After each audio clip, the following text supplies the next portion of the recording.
मेरा नाम आदित्य शर्मा है और ये कहानी देहरादून शहर की उस पुरानी हवेली की है जहाँ मैं अपनी जड़ें तलाशने गया था। लेकिन वहाँ मुझे अपनी ज़िंदगी का सबसे बड़ा सच मिला। मैं मूल रूप से दिल्ली का रहने वाला हूँ। दिल्ली की चकाचौंध, हलचल भरी सड़कें और कॉरपोरेट दुनिया मेरी ज़िंदगी का हिस्सा थी। मैं एक मल्टीनेशनल कंपनी में मार्केटिंग मैनेजर था, जहाँ दिन रात मीटिंग्स, डेडलाइंस और टारगेट्स मेरी दुनिया थी। बाहर से देखने में मेरी ज़िंदगी परफेक्ट थी। एक अच्छी नौकरी, पॉश अपार्टमेंट और दोस्तों का एक बड़ा सर्किल, लेकिन अंदर से मैं खाली था। मेरे सपने, मेरी जड़ें, मेरे परिवार की कहानियों, सब कुछ इस भागदौड़ में कहीं खो गया था। मेरे दादाजी, जिन्हें मैं प्यार से दादू बुलाता था, मेरे सबसे करीबी दोस्त थे। वो देहरादून में एक टेक्सटाइल बिजनेस चलाते थे और उनकी कहानियों सुनकर मैं बड़ा हुआ था। दादों की मृत्यु 3 साल पहले हो गई थी और उनके जाने के बाद मुझे एहसास हुआ कि मैंने उनकी विरासत को कभी समझा ही नहीं। पिछले साल जब मैं दादू के पुराने सामान को छांट रहा था, मुझे उनकी एक डायरी मिली। उसमें देहरादून के मसूरी रोड पर एक पुरानी प्रॉपर्टी का जिक्र था जो उनके बिजनेस का हिस्सा थी। डायरी में लिखा था कि वो प्रॉपर्टी उनके लिए सिर्फ एक इमारत नहीं, बल्कि उनके सपनों का प्रतीक थी। उन्होंने लिखा था, ये प्रॉपर्टी मेरे परिवार की मेहनत की निशानी है। इसे संभालना मेरी आखिरी इच्छा है। वो शब्द मेरे दिल को छू गए। मैंने महसूस किया कि दिल्ली की इस चमक धमक में मैंने अपनी जड़ों को भुला दिया था। मैंने तय किया कि मैं देहरादून जाऊंगा, उस प्रॉपर्टी को देखूंगा और खुद दादू की यादों को फिर से जीऊंगा। मेरी कंपनी मुझे 6 महीने की छुट्टी देने को तैयार थी और मैंने बिना देर किए देहरादून के लिए टिकट बुक कर लिया। देहरादून आने का मेरा मकसद सिर्फ प्रॉपर्टी को देखना नहीं था, मैं अपनी ज़िंदगी का मकसद तलाशना चाहता था। दिल्ली में मैं एक मशीन की तरह जी रहा था, लेकिन देहरादून में मुझे वो सुकून, वो कहानियों और वो जड़ें चाहिए थीं जो दादू ने मुझे दी थी। मैंने मसूरी रोड पर एक छोटा सा अपार्टमेंट किराए पर लिया और उस प्रॉपर्टी की तलाश शुरू की। देहरादून, जहाँ पहाड़ों की ठंडी हवाएं और शहर की चमक धमक एक साथ सांस लेती है, वहाँ मसूरी रोड पर एक पुरानी हवेली थी। इसके जर्जर लकड़ी के दरवाजे, बंद खिड़कियों और दीवारों पर पपड़ी उतरती फैन जैसे समय में अटके हुए थे। आसपास ऊंची इमारतें और चमचमाते मॉल्स और हिप कॉफ़ी शॉप थे, लेकिन ये हवेली अपने सन्नाटे में डूबी थी, जैसे वो शहर की भागदौड़ से अलग अपनी दुनिया में जी रही हो। मुझे पता चला कि ये 7 भाइयों, जय विजय, रघुईशान, तुषार देव और मन्नू और उनकी सबसे छोटी बहन आर्य का घर था। आर्य, जो अपने 7 बड़े भाइयों की लाडली थी, इस परिवार की जान थी, लेकिन शहर में इनके बारे में तरह तरह की बातें होती थीं, कुछ इतनी गंदी कि सुनकर मन खराब हो जाए। एक कैफे में मैंने लोगों को फुस हंसाते सुना, 7 भाई इतने कामयाब, अच्छा बिजनेस, फिर भी किसी की शादी नहीं हुई, जरूर कोई गड़बड़ है। एक औरत ने चाय की चुस्की लेते हुए कहा, आर्या को तो कभी बाहर देखा ही नहीं। क्या भाई उसे कैद रखते हैं या शायद कुछ और ही चल रहा है? मोहल्ले की आंटियां तो और नीचे गिरकर बात करती, एक ने कहा। उस हवेली में रात को अजीब सी आवाजें आती है, जैसे कोई रो रहा हो। सुना है भाई, लोग अपनी बहन के साथ ठीक नहीं करते, तभी तो इतनी जवान लड़की की शादी नहीं कर रहे। दूसरी ने हंसते हुए तंज कसा, 7 जवान मर्द और एक खूबसूरत बहन घर में बन, कुछ तो गलत है। ये गंदी बातें सुनकर मेरा खून खोल उठा, लेकिन मैं चुप रहा। दिल्ली की कॉरपोरेट दुनिया में मैंने बहुत कुछ देखा था, लेकिन ऐसी गंदी अफवाहें मेरे लिए नई थीं। मैं जानना चाहता था कि सच क्या है। हवेली को देखकर मेरा मन बेचैन हो उठा। यह सिर्फ एक पुराना घर नहीं था, इसके सन्नाटे में कुछ छिपा था। मैंने सोचा शायद दादू की प्रॉपर्टी की तलाश मुझे इस हवेली के रहस्यों तक ले जाएगी।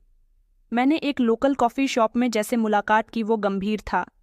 एक रियल एस्टेट कंपनी का मालिक, जिसका नाम देहरादून के बिजनेस सर्किल में जाना जाता था, उनकी आंखों में एक गहराई थी, जैसे वो कोई बोइश ढो रहा हो। मैंने उससे हवेली के बारे में पूछा, ये पुरानी हवेली आपकी है? बड़ी रहस्यमय लगती है। उसने हल्का सा मुस्कुराकर कहा, हाँ, हमारा घर है, पुराना है, लेकिन हमारा है। उसकी मुस्कान में कुछ छिपा था, जैसे वो बात को टालना चाहता हो। मैंने उससे और सवाल नहीं किए, लेकिन मेरे मन में सवालों का तूफान उठ रहा था। 7 भाइयों की शादी न होने का राज क्या था? लोग कहते थे कि वो अपनी बहन को इतना प्यार करते हैं कि अपनी जिंदगी के बारे में सोचते ही नहीं, लेकिन कुछ लोग गंदी बातें भी करते थे। एक बार जिम में मैंने 2 लड़कों को बात करते सुना। एक ने कहा, सुना है वो भाई अपनी बहन को बाहर नहीं निकलने देते, शायद उसका गलत फायदा उठाते हैं। दूसरा, हंसा, हो सकता है, इतनी खूबसूरत लड़की और घर में बंद, कुछ तो गड़बड़ है। मैंने गुस्से में उनकी तरफ देखा और वो चुप हो गए। लेकिन ये बातें मेरे दिमाग में चुप गईं। क्या सचमुच ऐसा था या ये सिर्फ शहर की गंदी अफवाहें थीं? दिल्ली में मैंने ऐसी गॉसिप्स को इग्नोर करना सीख लिया था, लेकिन यहाँ ये बातें मेरे दिल को कुरेद रही थीं। अगले दिन मैं पास के एक मंदिर गया जहाँ मैंने पहली बार आर्य को देखा। वो अपने भाई ईशान के साथ थी। उसकी सलवार सूट में सादगी थी और चेहरे पर ऐसी शांति थी जैसे वो इस शोर भरे शहर की नहीं। उसकी आंखों में एक उदासी थी जो मेरे दिल को छू गई। मेरी सांसें थम गईं। मैंने ईशान से पूछा, ये कौन है? उसने शांत लफ्जों में कहा, हमारी सबसे छोटी बहन आर्य। उस पल मुझे लगा कि मैं उसे हमेशा से जानता हूँ, लेकिन शहर वालों की बातें मेरे दिमाग में घूम रही थीं। एक और मौके पर एक सैलून में मैंने कुछ औरतों को बात करते सुना। एक ने कहा, 60 भाई, सब जवान और एक खूबसूरत बहन। मुझे तो लगता है वो लोग उस लड़की को गलत तरीके से पकड़े हुए हैं, तभी तो उसकी शादी नहीं कर रहे। दूसरी ने सहमति में सर हिलाया, हाँ, और वो लड़की कभी बाहर क्यों नहीं निकलती? ज़रूर कोई गलत बात है। ये बातें सुनकर मेरा मन और बेचैन हो गया। मैं सोचने लगा कि क्या ये सच हो सकता है। लेकिन फिर मैंने आर्य की आंखों को याद किया, उनमें वो शांति और उदासी। अगर भाई लोग गलत होते तो क्या आर्य इतनी शांत रह पाती? दिल्ली की मेरी जिंदगी में मैंने सीखा था कि लोग दूसरों की खुशियों को बर्दाश्त नहीं कर पाते, और शायद यही देहरादून में भी हो रहा था। लेकिन फिर भी मैं सच जानना चाहता था। मैंने तय किया कि मुझे इस परिवार को और करीब से जानना होगा। मैंने जैसे दोस्ती बढ़ाने की कोशिश की। एक दिन जब हम कॉफ़ी शॉप में बैठे थे, मैंने उससे पूछा, जय, तुम लोग इतने रिजर्व्ड क्यों हो? शहर में तो लोग खुलकर जीते हैं। उसने हंसकर कहा, हमारा परिवार ही हमारी दुनिया है, हमें बाहर की चकाचौंध पसंद नहीं। लेकिन उसकी आंखों में एक अजीब सी बेचैनी थी। मैंने उससे और सवाल नहीं किए, लेकिन मेरे मन में सस्पेंस और गहरा हो गया। शहर में एक पुराना गोदाम था जो मसूरी रोड से थोड़ा हटकर था। लोग इसके बारे में डरावनी कहानियों सुनाते थे। एक बार एक टैक्सी ड्राइवर ने मुझे बताया, साहब, उस गोदाम के पास रात को अजीब आवाज़ें आती है। लोग कहते हैं कि वहाँ कोई बड़ा हादसा हुआ था। मैंने पूछा, कैसा हादसा? उसने सर हिलाया, पता नहीं, लेकिन सुना है कि हवेली वालों से इसका कुछ ताल्लुक है। इस बात ने मेरे मन में और सवाल खड़े कर दिए। मैंने सोचा कि शायद दादू की प्रॉपर्टी की तलाश मुझे इस गोदाम के रहस्य तक ले जाए। 60 भाइयों की शादी न होने का राज क्या था? लोग उनकी छोटी बहन के बारे में इतनी गंदी बातें क्यों करते थे? क्या वो सचमुच आर्य को कैद रखते थे या कुछ और था? मैंने हवेली के सबसे छोटे भाई मन्नू से दोस्ती की। वो कॉलेज स्टूडेंट था, शायद 20 या 21 साल का, शरारती लेकिन मासूम। एक दिन जब वो हवेली के बाहर अपने दोस्तों के साथ बाइक पर मस्ती कर रहा था, मैंने उससे बात शुरू की। मन्नू, बाइक तो बड़ी कूल है तुम्हारी, मैंने हंसते हुए कहा। उसने गर्व से अपनी बाइक दिखाई और बोला, भैया ये मेरी जान है। हमारी बातचीत शुरू हो गई। मैंने उससे पूछा, तुम लोग शहर के इवेंट्स में क्यों नहीं जाते? देहरादून में तो इतने फेस्टिवल होते हैं, और तुम्हारी दीदी बाहर क्यों नहीं आती? उसने मासूमियत से हंसते हुए कहा, दीदी को शोर पसंद नहीं, वो घर में ही खुश रहती है। भैया लोग कहते हैं कि शहर में बुरे लोग हैं और हमारी शादी। जय भैया कहते हैं कि पहले दीदी की जिंदगी सेट हो, फिर हम सोचेंगे। उसकी मासूमियत ने मुझे और उलझन में डाल दिया। क्या भाई लोग सचमुच सिर्फ आर्य की फिक्र में अपनी जिंदगी कुर्बान कर रहे थे, या शहर वालों की गंदी बातों में कुछ सच था? मैंने जय से इस बारे में बात करने की कोशिश की। एक दिन जब हम एक रेस्टोरेंट में डिनर कर रहे थे, मैंने पूछा, जय, तुम सब इतने अच्छे इंसान हो, फिर भी तुमने शादी क्यों नहीं की, और लोग तुम्हारी बहन के बारे में इतनी गलत बातें क्यों करते हैं? जय का चेहरा सख्त हो गया। उसने कहा, लोगों को बस गप्पे मारने की आदत है। हम अपनी बहन को जान से ज्यादा चाहते हैं। उसकी जिंदगी सेट होने तक हम अपने बारे में नहीं सोच सकते। उसकी आवाज़ में दर्द था, लेकिन उसने और कुछ नहीं बताया। मैंने देखा कि उसकी आंखों में एक अजीब सा डर था। मुझे लगा कि वो कुछ छुपा रहा है। दिल्ली में मैंने सीखा था कि लोग अक्सर सच को छुपाते हैं, लेकिन यहाँ ये डर कुछ और ही कहानी बयान कर रहा था। शहर वालों की बातें मेरे दिमाग में घूम रही थीं। एक बार एक बात में मैंने कुछ लड़कों को बात करते सुना। एक ने कहा, वो हवेली वाले भाई अपनी बहन को बाहर नहीं निकलने देते, सुना है वो लोग उसका गलत फायदा उठाते हैं। दूसरा बोला, हाँ तभी तो उसकी शादी नहीं कर रहे। इतनी खूबसूरत लड़की और घर में बंद, कुछ तो गड़बड़ है। मैंने गुस्से में उनकी तरफ देखा और वो चुप हो गए। लेकिन ये बातें मेरे मन में चुभ गईं।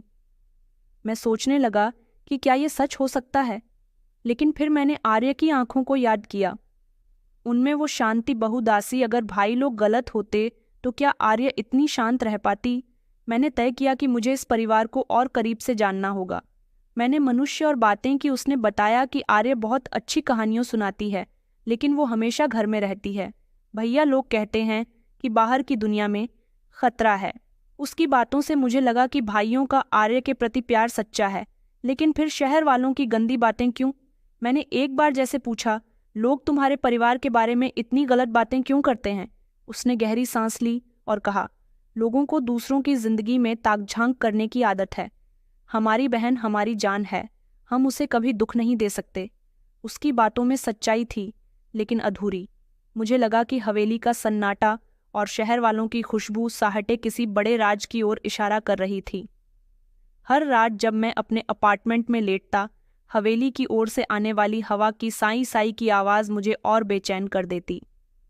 मुझे नहीं पता था कि मैं जिस लड़की को देखकर अपना दिल हार बैठा था, उसकी जिंदगी का सबसे बड़ा राज मेरे सामने जल्दी खुलेगा। लेकिन उस वक्त मैं सिर्फ इतना जानता था कि हवेली की दीवारों में कुछ छिपा है। एक ऐसा सच जो न सिपाहियों की जिंदगी से जुड़ा था, बल्कि सातों भाइयों की शादी न होने का कारण भी था। और वो सच इतना गहरा था कि शहर की गंदी अफवाहें भी उसके सामने फीकी पड़ जाएंगी। मेरी तलाश, जो दादू की प्रॉपर्टी से शुरू हुई थी, अब इस हवेली के रहस्यों की ओर बढ़ रही थी, और मैं तैयार था सच का सामना करने के लिए। आर्य को देखने के बाद मेरा मन उस हवेली के आसपास ही भटकने लगा। उसकी एक झलक मेरे दिल में बिजली सी कौन गई थी। उसकी आंखों में छिपी उदासी, उसका चेहरा जो शांति और रहस्य का मिश्र था, मुझे हर पल बेचैन कर रहा था। मैं बार बार मंदिर जाता, हवेली की पास की सड़क पर अपनी बाइक घुमाता, सिर्फ उसी की एक और झलक पाने की उम्मीद में, लेकिन वो कभी दिखाई नहीं दी। मैंने सोचा शायद वो सचमुच घर से बाहर नहीं निकलती, जैसा कि शहर के लोग कहते थे। देहरादून की चमकती सड़कों, हलचल भरे मॉल्स और कॉफ़ी शॉप्स के बीच वो हवेली एक रहस्यमय टापू की तरह थी, और आर्या उसका सबसे बड़ा राज। मैंने शहर के लोगों से उनके परिवार के बारे में और जानने की कोशिश की, लेकिन हर जवाब मेरे सवालों को और उलझा रहा था। एक शाम में मसूरी रोड की एक पॉपुलर कॉफ़ी शॉप में बैठा था, जहां शहर के बिजनेसमैन और यंगस्टर अक्सर मिलते थे। वहां एक बूढ़े अंकल, जो शायद रिटायर्ड बैंकर थे, उन्होंने अपनी चाय की चुस्की लेते हुए बताया, सातों भाई अपनी सबसे छोटी बहन को जान से ज्यादा चाहते हैं। उनके माँ बाप की मौत के बाद, जब आर्या सिर्फ 10 साल की थी, उन्होंने उसे माँ बाप दोनों का प्यार दिया, लेकिन कुछ तो गड़बड़ है। इतने बड़े बिजनेसमैन, इतने सक्सेसफुल, फिर भी शादी नहीं की, जरूर कोई राज है। उनकी बात सुनकर मेरे मन में सस्पेंस और गहरा हो गया। मैंने पूछा, कैसा राज अंकल? उन्होंने सर हिलाया और रहस्यमय अंदाज में कहा, पता नहीं बेटा, लेकिन वो हवेली कोई साधारण घर नहीं है। उनकी बात अधूरी थी, जैसे वो जानबूझकर कुछ छिपा रहे हों। अगले दिन मैं अपने अपार्टमेंट के पास वाली मार्केट में गया, जहां मोहल्ले की आंटियां सब्जी खरीदते हुए गपशप कर रही थीं। मैंने एक आंटी को फुसफुसाते सुना, आर्य को बाहर नहीं निकलने देते। सुना है वो भाई लोग उसे कैद करके रखते हैं, शायद कोई डर है या कोई पुराना स्कैंडल। दूसरी आंटी ने तंज कसा, स्कैंडल ही होगा, 7 जवान मर्द और एक खूबसूरत लड़की घर में बंद, कुछ तो गलत है। उनकी बातें इतनी गंदी थीं कि मेरा खून खोल उठा। मैंने सोचा, क्या लोग इतने नीचे गिर सकते हैं? लेकिन उनकी बातों ने मेरे मन में एक शक का बीज बो दिया। क्या सचमुच भाई लोग आर्य के साथ कुछ गलत करते थे, या ये सिर्फ शहर की गंदी अफवाहें थीं? मैंने देख किया कि मुझे खुद सच जानना होगा। एक दिन जय ने मुझे हवेली में कॉफ़ी पर बुलाया। मैं पहली बार हवेली के अंदर गया और उसका माहौल मुझे अजीब सा लगा। बाहर से जर्जर दिखने वाली हवेली अंदर से साफ सुथरी थी, लेकिन उसकी दीवारों में एक ठंडापन था। लिविंग रूम में पुराने फर्नीचर, लकड़ी की नक्शेदार मैच और दीवारों पर कुछ पुरानी तस्वीरें थीं। मैंने देखा कि तस्वीरों में 7 भाई और एक छोटी बच्ची थी, शायद आर्य, लेकिन उसके माँ बाप की कोई तस्वीर नहीं थी। जे ने मुझे बाकी भाइयों से मिलवाया। जे गंभीर और रियल एस्टेट बिजनेसमैन था, जिसकी आवाज़ में एक ऑथोरिटी थी। विजय हंसमुख था, मार्केटिंग गुरु जो अपनी चिकनी बातों से किसी को भी इम्प्रेस कर सकता था। रघु गुस्सैल और जिम ट्रेनर था, जिसकी मसल्स देखकर ही लोग डर जाते थे। ईशान शांत और प्रोफेसर था, जो किताबों में खोया रहता था।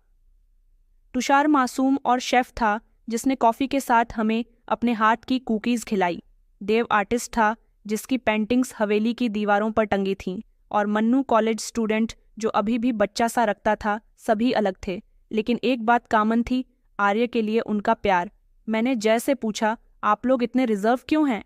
देहरादून में तो लोग खुलकर जीते हैं। उसने हंसकर कहा, हमारा परिवार ही हमारी दुनिया है। शहर की चकाचौंध हमें नहीं भाती, लेकिन उसकी आंखों में एक बेचैनी थी, जैसे वो कुछ छिपा रहा हो। मैंने आर्य से मुलाकात की, उम्मीद में मंदिर जाना जारी रखा। एक शाम जब सूरज डूब रहा था और मंदिर के आंगन में हल्की हल्की ठंडक छा रही थी, मैंने उसे फिर देखा। मंदिर की सीढ़ियों पर बैठी थी। मंदिर की सीढ़ियों पर बैठी थी वो अपने भाइयों। मंदिर की सीढ़ियों पर बैठी थी वो अपने भाई ईशान के साथ। उसकी सलवार सूट हल्के गुलाबी रंग की थी। उसका सलवार सूट हल्के गुलाबी रंग का था और हवा में उसका दुपट्टा लहरा रहा था। उसके बाल खुले थे और कुछ लटे उसके चेहरे पर आ रही थी। वो मंदिर के पुजारी से कुछ बात कर रही थी और उसकी आवाज़ इतनी नर्म थी कि हवा में घुलसी रही थी। मैं कुछ दूर खड़ा उसे देखता रहा। मेरी धड़कन तेज हो गई। मैंने हिम्मत जुटाकर ईशान के पास जाने का फैसला किया। वो मंदिर के बाहर एक बेंच पर बैठा अपनी किताब पढ़ रहा था। मैंने उससे बात शुरू की कि हाय, मैं आदित्य, आप यहाँ अक्सर आते हैं। उसने किताब से नज़र उठाई और शांत लफ्ज़ों में कहा, हाँ, कभी कभी। मैंने उसकी बगल में बैठी लड़की की तरह इशारा करते हुए पूछा, वो कौन है? उसने मुझे गहरी नज़रों से देखा और कहा, हमारी सबसे छोटी बहन आर्य। उसकी आवाज़ में एक अजीब सा गर्व था, लेकिन साथ ही एक हल्का सा डर भी। मैंने हंसकर कहा, वो बहुत शांत लगती है। ईशान ने हल्का सा मुस्कुराया और बोला, हाँ, वो ऐसी ही है। मैंने और बात करने की कोशिश की, लेकिन वो जल्दी से उठा और आर्य को बुलाकर चला गया। मैंने देखा कि आर्य ने मेरी तरफ एक पल के लिए देखा और उसकी आंखों में एक सवाल सा था। मेरे मन में उथल पुथल मच गई। वह कौन थी? उसकी उदासी का राज क्या था? शहर में पुराना गोदाम था जो मसूरी रोड से थोड़ा हटकर था। लोग उसके बारे में ट्रॉफनी कौन कर दें। मैंने देखा कि आर्य ने मेरी तरफ एक पल के लिए देखा और उसकी आंखों में एक सवाल सा था। मेरे मन में उथल पुथल मच गई। वो कौन थी? उसकी उदासी का राज क्या था? मेरी जिंदगी उस दिन बदल गई जब जय ने मुझे अकेले में बुलाया। हम मसूरी रोड पर एक शांत रेस्टोरेंट में बैठे थे, जहां हल्की हल्की पियानो की धुन बज रही थी। जय का चेहरा गंभीर था, उसकी आंखों में एक अजीब सी बेचैनी थी। उसने कॉफ़ी का सिप लेते हुए धीरे से कहा, अदिति, तुम मुझे सच्चे इंसान लगते हो। क्या तुम आर्य से शादी करोगे? मैं हैरान रह गया। मेरे मन में आर्य के लिए प्यार तो था, वो प्यार जो उसकी एक झलक देखकर मेरे दिल में जागा था, लेकिन इतनी जल्दी शादी? मेरे दिमाग में सवालों का तूफान उठ खड़ा हुआ। मैंने हिम्मत जुटाकर कहा, जे, ये बहुत बड़ी बात है। मैं आर्यों को पसंद करता हूँ। लेकिन मैंने रुककर उसकी आंखों में देखा और पूछा, लेकिन आप लोगों की शादी आप साथ हो? भाई, इतने कामयाब, इतने सेटल्ड, फिर भी इतने सालों से अकेले क्यों हैं? जय ने गहरी सांस ली, जैसे कोई भारी बोझ उसके सीने पर हो। उसने कहा, हमारा एक वादा है, जब तक हमारी सबसे छोटी बहन आर्य की जिंदगी सेट नहीं हो जाती, हम अपनी जिंदगी के बारे में नहीं सोचेंगे। वो हमारी जान है। अद्वितीय उसकी बातों में सच्चाई थी, लेकिन अधूरी। मुझे लगा कि वो खुद छिपा रहा है। उसकी आंखों में एक अजीब सा डर था, जैसे वो कोई राज दबाए बैठा हो। मैंने हामी भरी, लेकिन मेरे मन में सस्पेंस और गहरा हो गया। क्या वो सचमुच सिर्फ आर्य की फिक्र में अपनी जिंदगी कुर्बान कर रहे थे, या शहर वालों की गंदी बातों में कोई सच था जो मेरे सामने अभी तक नहीं आया था? जय ने मुझे बताया कि वो आर्य से बात करेंगे। कुछ ही दिन बाद मुझे हवेली बुलाया गया। हवेली का माहौल वैसा ही था, ठंडा सन्नाटे से भरा, लेकिन इस बार कुछ और भारी। लिविंग्स रूम में 7 भाई बैठे थे। जय ने मुझे बिठाया और कहा, हमने आर्य से बात की है, वो तैयार है। मैंने पूछा, लेकिन कि आर्य खुश हैं? इस फैसले से जय ने हल्का सा मुस्कुराया, लेकिन उसकी मुस्कान में आत्मविश्वास नहीं था। उसने कहा, वो हमारी बात मानती है। वो जानती है कि हम जो करेंगे उसके भले के लिए करेंगे, लेकिन मुझे उसकी बातों पर यकीन नहीं हुआ। मैं आर्य से मिलना चाहता था, उससे सुनना चाहता था कि वो इस शादी के लिए तैयार है या नहीं। लेकिन जय ने कहा, अभी उसे मिलने का सही वक्त नहीं है। शादी की तैयारियां शुरू हो रही थीं। मैंने विरोध नहीं किया, लेकिन मेरे मन में एक अजीब सी बेचैनी थी। शहर में ये खबर आग की तरह फैल गई। हवेली को लाइट्स और फूलों से सजाया गया। देहरादून की सड़कों पर लोग इस शादी की चर्चा कर रहे थे, लेकिन हर चर्चा के साथ एक नया सवाल उठता था। एक पड़ोसी ने, मेरे दोस्त ने कहा, इतनी जल्दी शादी जरूर कोई राज है। दूसरा बोला, शायद भाई लोग अपनी छोटी बहन को अपने बोझ से मुक्त करना चाहते हैं। कुछ लोग और नीचे गिरकर बात करते। एक कैफे में मैंने 2 औरतों को फुसफुसाते सुना है वो भाई अपनी बहन के साथ गलत करते हैं। अब शायद वो किसी और के हवाले करके अपनी जान छुड़ाना चाहते हैं। मैंने गुस्से में उनकी तरफ देखा और वो चुप हो गई, लेकिन उनकी बातें मेरे मन में छुप गईं।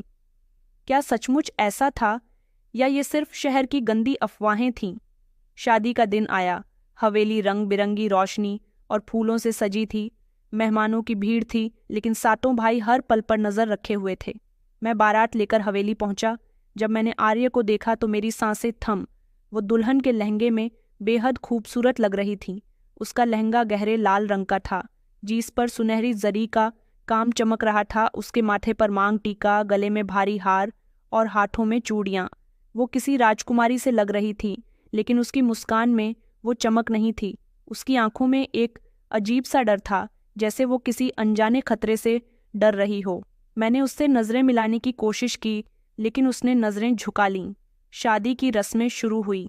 पंडित मंत्र पढ़ रहा था और 7 भाई हर पल आर्य के आसपास थे। विदाई के वक्त 7 भाई रो पड़े।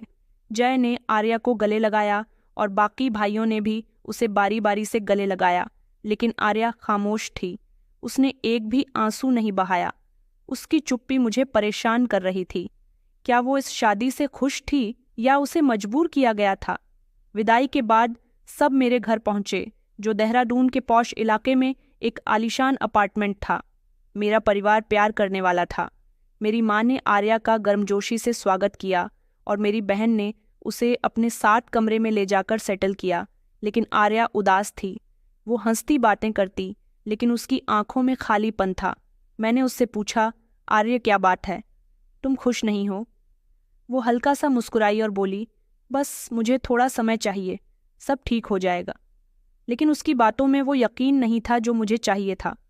शादी की बात की रातें और दिन मेरे लिए उलझन भरे थे। आर्य अजीब अजीब सी हरकतें करने लगी थीं। वो रात को देर तक जागती, बालकनी में खड़ी शहर की चमकती लाइट्स को देखती रहती। एक रात मैंने देखा कि वो सोफे पर बैठी थी, अपने घुटनों को सीने से चिपकाए, और उसकी आंखें खाली थीं। मैंने धीरे से पूछा, आर्य क्या हुआ, तुम ठीक तो हो? उसने जल्दी से अपने चेहरे को सामान्य किया और कहा, हाँ, बस नींद नहीं आ रही। लेकिन उसकी आवाज़ में एक खालीपन था। मैंने उसका हाथ पकड़ा, लेकिन वो चौंक गई और जल्दी से हाथ छुड़ा लिया। उसका ये व्यवहार मुझे परेशान कर रहा था। क्या वो मुझसे डर रही थी या कुछ और था? कुछ दिन बाद मैंने उसे मायके चलने की बात छेड़ी। मैंने सोचा शायद अपने भाइयों से मिलकर वो खुश होगी, लेकिन मेरी बात सुनते ही उसका चेहरा पीला पड़ गया। उसने तेजी से सर हिलाया और बोली, नहीं अदिति, अभी नहीं, मुझे वहां जाने का मन नहीं। मैं हैरान रह गया। इतने प्यार करने वाले बड़े भाई जो उसे इतना प्यार करते थे, फिर ये दूरी क्यों? मैंने हल्के से पूछा। आर्य, क्या बात है? तुम अपने भाइयों से मिलना नहीं चाहती? उसने नजरें झुका लीं और धीरे से कहा, बस अभी नहीं, प्लीज मुझ पर जोर मत दो। उसकी आवाज में इतना डर था कि मैं चुप हो गया, लेकिन मेरे मन में शक का बीज बो गया। क्या वो अपने भाइयों से डरती थी या हवेली में कुछ ऐसा था जिसे वो भूलना चाहती थी? आर्य की अजीब हरकतें बढ़ती गईं। एक रात मैंने उसे अपने कमरे में फर्श पर बैठे देखा। उसके हाथ में एक पुरानी डायरी थी। वो उसमें कुछ लिख रही थी, लेकिन जब मैंने उसे बुलाया, उसने जल्दी से डायरी बंद की और उसे बेड के नीचे छिपा दिया। मैंने पूछा, क्या लिख रही थी? उसने घबराते हुए कहा, कुछ नहीं, बस कुछ पुरानी बातें। लेकिन उसकी घबराहट ने मेरे शक को और बढ़ा दिया। मैंने उस रात चुपके से डायरी निकाली। उसमें सिर्फ एक पंक्ति थी, मैं आदित्य को दुखी नहीं करना चाहती, लेकिन वो हवेली मुझे हर रात डराती है। वो खून, वो चीखे, मेरे रोंगटे खड़े हो गए। खून, चीखे, ये क्या था? क्या आर्य ने कोई भयानक हादसा देखा था या शहर वालों की गंदी बातें समझती? मेरा दिमाग सुन्न हो गया। मैंने तय किया कि मुझे हवेली जाकर सच जानना होगा। अगली सुबह मैंने आर्य से कहा, मैं तुम्हारे भाइयों से मिलने जा रहा हूँ, मुझे कुछ बात करनी है। उसकी आंखों में आंसू आ गए। उसने मेरा हाथ पकड़ा और बोली, आदित्य प्लीज वहां मत जाओ, तुम नहीं समझोगे। उसकी आवाज में इतना डर था कि मेरा दिल बैठ गया, लेकिन मैं नहीं रुक सका। मैंने कहा, मैं तुम्हें दुखी नहीं देख सकता आर्या, मुझे सच जानना होगा। मैंने उसका हाथ छोड़ा और हवेली की ओर निकल पड़ा। मुझे नहीं पता था कि हवेली का राज्य मेरी जिंदगी बदल देगा, लेकिन उस वक्त मेरा मन सिर्फ एक सवाल से भरा था। आर्या अपने सातों बड़े भाइयों से इतना डर क्यों रही थी? क्या वो सचमुच उसे कैद रखते थे या कोई और सच था जो हवेली की दीवारों में दफन था? हवेली की ओर बढ़ते हुए मेरे कदम भारी थे और दिल में एक अजीब सा डर समाया हुआ था। देहरादून की सड़कों पर रात का सन्नाटा पसरा था और मसूरी रोड की स्ट्रीट लाइट हल्की हल्की चमक रही थी। हवेली का साए साए करता सन्नाटा फिर मेरे सीने पर सवार हो गया, जैसे वो मुझे चेतावनी दे रहा हो।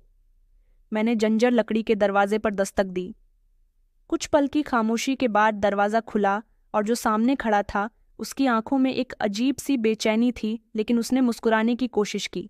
आदित्य अंदर आओ, उसने कहा और मुझे लिविंग रूम में ले गया। वहाँ सातों भाई बैठे थे, जय, विजय, रघु, ईशान, तुषार, देव और मन्नू। कमरे में हल्की रोशनी थी और पुराने फर्नीचर की गंध हवा में तैर रही थी। मैंने देखा कि उनकी हंसी में बनावटीपन था, जैसे वो मेरे आने से असहज हो। मैंने आर्य की बात छेड़ी, जय, आर्य ठीक नहीं है, वो रात को जागती है, डरती है। क्या बात है, मुझे सच बताओ। जय ने नजरें झुकाई और कहा, वो नई जगह, नई जिंदगी, उसे वक्त चाहिए। बाकी भाइयों ने भी सहमति में सर हिलाया, लेकिन कोई कुछ बोला नहीं। रघु, जो हमेशा गुस्सैल रहता था, उसने सिर्फ इतना कहा, तुम उसका ख्याल रखो आदित्य, वो हमारी जान है। उनकी बातों में सच्चाई थी, लेकिन अधूरी। मुझे लगा कि वो कुछ छिपा रहे हैं। मैंने और सवाल करने की कोशिश की, लेकिन जे ने बात टाल दी और कहा, रात हो गई है, तुम यहीं रुको, हम सुबह बात करेंगे। मुझे आर्य के पुराने कमरे में ठहराया गया। कमरा छोटा था, लेकिन साफ सुथरा। एक पुरानी लकड़ी की अलमारी दीवार के कोने में खड़ी थी, जिसके दरवाजे पर दीमक लग चुकी थी। खिड़की से ठंडी हवा आ रही थी और बाहर से साईं साईं की आवाज़ मेरे कानों में गूंज रही थी। मैं बेचैन था। आर्या की डायरी की वो पंक्तियाँ, वो खून, वो चीखें मेरे दिमाग में बार बार घूम रही थीं। मैंने खुद को शांत करने की कोशिश की, लेकिन उस कमरे का माहौल मुझे और परेशान कर रहा था। रात के सन्नाटे में मैंने अलमारी की ओर देखा।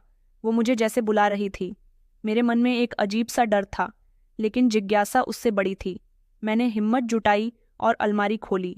लकड़ी के दरवाजे ने चरमराहट की और अंदर की धूल ने मेरी नाक में जलन पैदा की। अलमारी में कुछ पुराने कपड़े, टूटे फूटे जूते और ढेर सारे कागज़ थे। मैंने कागज़ों को उलट पलट करना शुरू किया। तभी मेरी नज़रें एक पुराने अखबार पर पड़ीं। उसकी हेडलाइन ने मेरा दिल दहला दिया। देहरादून की हवेली में दिल दहलाने वाली वारदात। छोटी बच्ची ने अपनी माँ के साथ गलत काम होते देखा, लेकिन खुद मानसिक आघात में चली गई। मैंने कांपते हाथों से अखबार उठाया। खबर में लिखा था कि 10 साल पहले रात के अंधेरे में कुछ गुंडों ने हवेली पर हमला किया था। आर्या की माँ के साथ बलात्कार करके बेरहमी से हत्या कर दी गई। आर्या, जो उस वक्त सिर्फ 10 साल की थी, किसी तरह सातों बड़े भाइयों ने उसे बचाया था, लेकिन इस हादसे ने उसे मानसिक रूप से तोड़ दिया था। खबर में एक मनोचिकित्सक की रिपोर्ट का जिक्र था। पेशेंट आर्य को गंभीर पीटीएसडी है। रक्त हिंसा या चीज जैसी चीजें उसे ट्रिगर कर सकती हैं। उसे लंबे समय तक देखभाल की जरूरत है। मेरी आंखें नम हो गईं। मैंने अखबार को एक तरफ रखा और अलमारी में और खोजबीन की। वहां एक पुरानी डायरी थी जिसके कवर पर आर्य लिखा था। मैंने उसे खोला। उसकी लिखावट कांपती हुई थी, जैसे उसने डरते डरते लिखा हो। एक पेज पर लिखा था, मैं माँ को नहीं बचा सकी। मैंने कोशिश की, लेकिन वो चली गई। वो खून, वो चीखे, मैं उन्हें भूल नहीं सकती। डर मुझे खा रहा है मेरे दिल पर, जैसे कोई भारी पत्थर रख दिया गया। मैंने डायरी को बंद किया और उसे सीने से लगाए बैठ गया। आर्य ने इतना बड़ा दर्द सहा था और मैं उसे समझ नहीं पाया, लेकिन मेरे मन में सवाल और बढ़ गए। वो गुंडे कौन थे? क्या वो अभी भी शहर में थे और सातों भाइयों ने शादी क्यों नहीं की? क्या वो सचमुच सिर्फ आर्य की देखभाल के लिए अपनी जिंदगी कुर्बान कर रहे थे या कुछ और था? सुबह में जैसे मिला, वो हवेली के बगीचे में खड़ा था, जहां कुछ सूखे पेड़ और पुरानी बेंच थीं। मैंने बिना वक्त गंवाए पूछा, जे मैंने अखबार पढ़ा था, मुझे सच बताओ, क्या हुआ था? जे का चेहरा पीला पड़ गया। उसने गहरी सांस ली और कहा, तुमने वो सब पढ़ लिया। ठीक है, मैं बताता हूँ। उसने बताया कि 10 साल पहले उनके पिता का कुछ स्थानीय गुंडों से बिजनेस को लेकर झगड़ा हो गया था। एक रात जब पिताजी घर पर नहीं थे, बिजनेस के सिलसिले में फ्रांस गए हुए थे, वो गुंडे हवेली में घुस आए। उनकी माँ ने भाइयों को बचाने की कोशिश की, लेकिन गुंडों ने माँ का साहस देखते हुए पहले उनका बलात्कार किया और उनकी हत्या कर दी। आर्य उस वक्त कोने में छिपी थी। उसने सब कुछ देखा, अपनी माँ का खून, उनकी चीखें। उसने किसी तरह अपने आप को अलमारी में छिपाया और खुद बेहोश हो गई। जब तक हम भाई मदद लेकर आए, पुलिस आई, तब तक वो गुंडे भाग गए, लेकिन इस हादसे ने आर्य को तोड़ दिया। उधर जब पिताजी की माँ के साथ हुए हादसे की खबर हुई तो उनको हार्ट अटैक हुआ और पिताजी भी हमें छोड़कर चले गए। जय ने कहा, वो महीनों तक बोल नहीं पाई। हमने उसे दिल्ली के बड़े बड़े डॉक्टरों को दिखाया, लेकिन उसका डर कम नहीं हुआ। हम सातों ने कसम खाई कि जब तक आर्य की जिंदगी सेट नहीं हो जाती, हम अपनी जिंदगी के बारे में नहीं सोचेंगे। उसकी आवाज में दर्द था, लेकिन उसकी आंखों में एक डर भी था। मैंने पूछा, वो गुंडे कौन थे? क्या वो अभी भी शहर में है? जय ने नजरें फेर लीं और कहा, वो पुरानी बात है, अब वो खतरा नहीं है। लेकिन उसकी आवाज में यकीन नहीं था। मुझे लगा कि वो कुछ छिपा रहा है। मुझे वो पुराना गोदाम याद आया जिसके बारे में शहर वाले डरावनी बातें करते थे।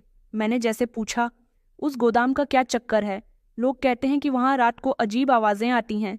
जे ने जल्दी से कहा, वो बस अफवाह है, वहाँ कुछ नहीं है।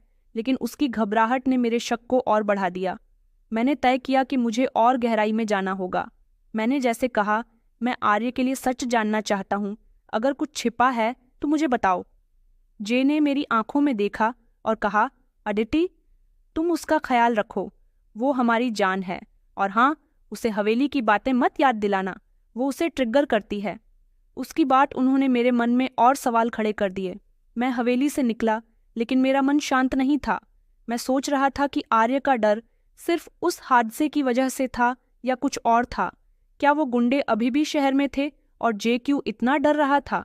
मैंने तय किया कि मुझे उस गोदाम तक जाना होगा, लेकिन उस वक्त मुझे नहीं पता था कि हवेली का राज सिर्फ अखबार की हेडलाइन तक सीमित नहीं था। वो राज और गहरा था और उसका एक हिस्सा अभी भी हवेली की दीवारों में छिपा था। मैंने अपने अपार्टमेंट की ओर बाइक दौड़ाई, लेकिन मेरे मन में एक सवाल बार बार उठ रहा था, क्या आर्य का डर सिर्फ अतीत का था या वर्तमान में भी कोई खतरा था? शहर लौटकर मैंने आर्य से हवेली की बात नहीं छेड़ी। उस अखबार और डायरी ने मेरे मन में तूफान खड़ा कर दिया था, लेकिन मैं नहीं चाहता था कि आर्या को मेरी बेचैनी का एहसास हो। मैंने उसे अपने प्यार और भरोसे में लेने की ठानी। हर सुबह मैं उसे देहरादून के रेसकोर्स पार्क में ले जाता, जहां हल्की धुन और थपेड़ों की छांव उसे थोड़ा सुकून देती थी। मैं उसे कॉफ़ी शॉप में अपने पुराने कॉलेज की कहानियों सुनाता, फंसाने की कोशिश करता। धीरे धीरे उसकी मुस्कान में थोड़ी चमक आने लगी, लेकिन उसकी आंखों में खालीपन अभी भी मेरे दिल को चुभता था। मैंने देखा कि वो छोटी छोटी चीज़ों से घबरा जाती थी। अचानक ही कोई तेज़ आवाज़ या रात को सड़क पर चलती गाड़ियों का शोर। एक रात जब हम बालकनी में खड़े थे, एक मोटर बाइक तेज़ी से गुजरी। उसकी आवाज़ से आर्य चौंक गई और मेरे पीछे छिप गई, जैसे कोई खतरा हो। मैंने उसका हाथ पकड़ा और कहा, आर्य, मैं हूं ना, डरने की कोई बात नहीं। उसने मेरी ओर देखा और उसकी आंखों में आंसू थे। उसने धीरे से कहा, तुम नहीं समझोगे, आदित्य कुछ चीजें भूलती नहीं। उसकी बात उन्हें मेरे मन में सस्पेंस को और गहरा कर दिया। मैं जानता था कि उसका डर उस हादसे से जुड़ा था, लेकिन क्या वो सिर्फ अतीत था या अभी भी कोई खतरा था? मैंने तय किया कि आर्य को उसके डर का सामना करना होगा। एक शाम जब हम अपने अपार्टमेंट में बैठे थे, मैंने उससे कहा, आर्य, हमें उस हवेली की छत पर जाना होगा जहां तुम्हारा डर छिपा है।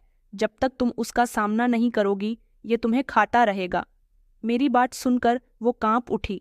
उसका चेहरा पीला पड़ गया और उसने सर हिलाते हुए कहा, नहीं आदित्य, मैं वहां नहीं जा सकती। वो जगह वो मुझे मार डालेगी।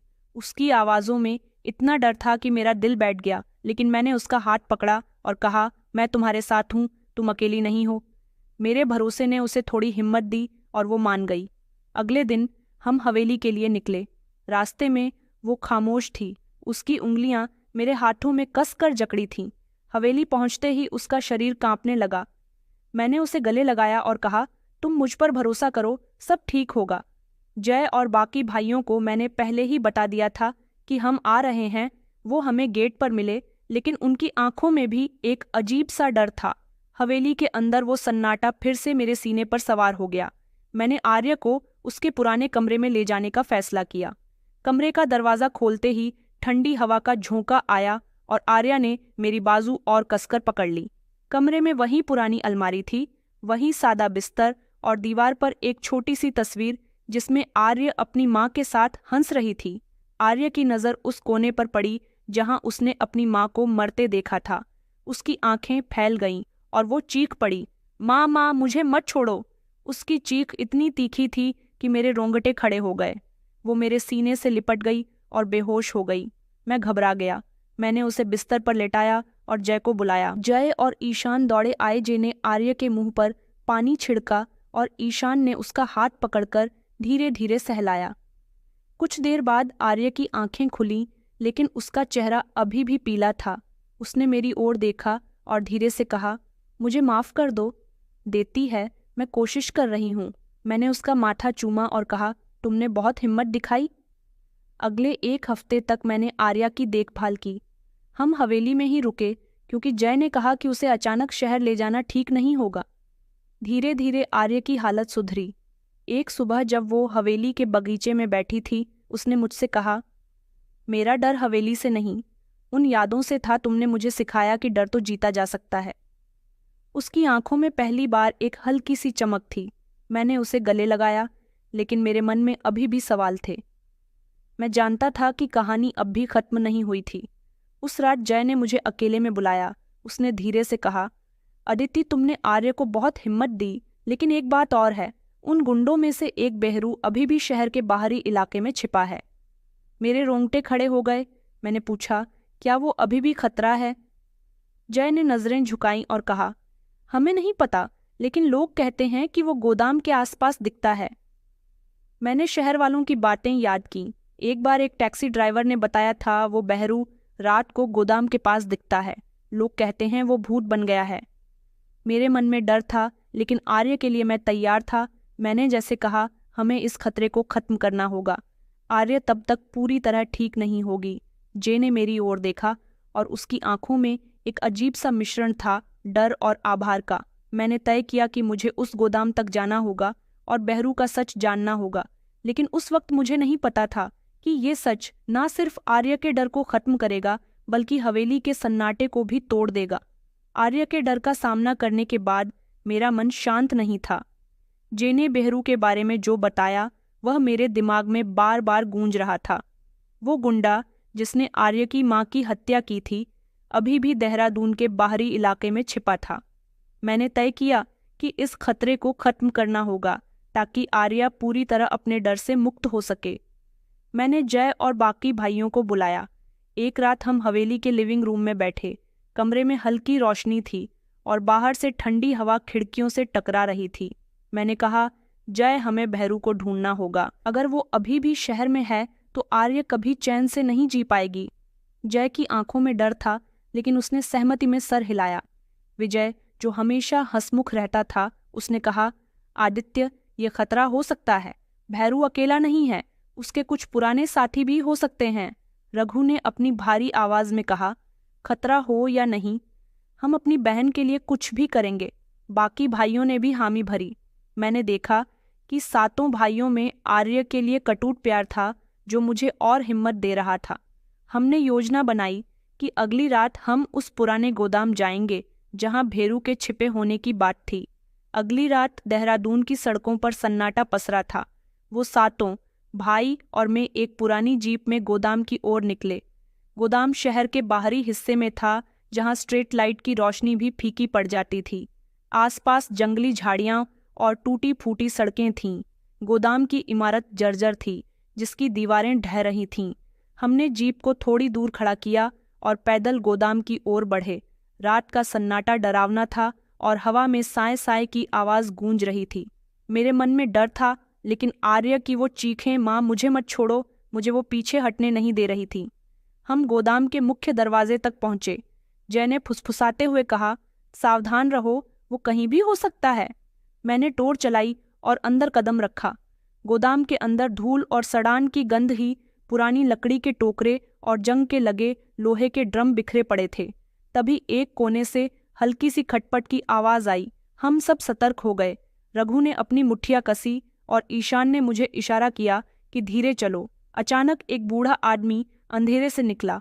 वो भैरू था।